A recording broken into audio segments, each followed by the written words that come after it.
স্বাগতম বাংলাদেশ।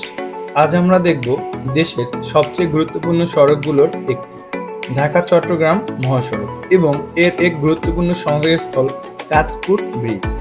ঢাকা চট্টগ্রাম মহাসড়ক, যাকে বলা হয় N1 হাইওয়ে, এটি বাংলাদেশের রাজধানী ঢাকা থেকে শুরু হয়ে বন্দরনগরী চট্টগ্রাম অবধি বিস্তৃত।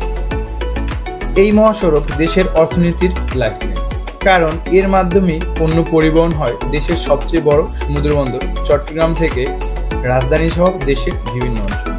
এই মহাসড়কের দৈর্ঘ্য প্রায় ৩২১ কিলোমিটার।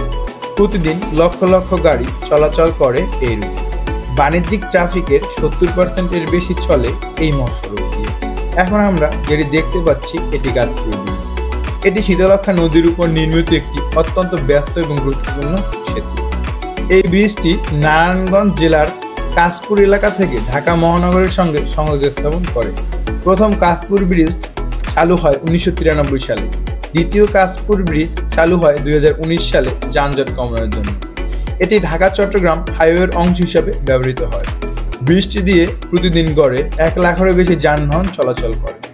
ঢাকা চট্টগ্রাম মহাসড়ক ও কাঁচপুর ব্রিজ শুধু রাস্তা নয়, এগুলো বাংলাদেশের অর্থনীতি, শিল্প ও যোগাযোগের চালিকা শক্তি।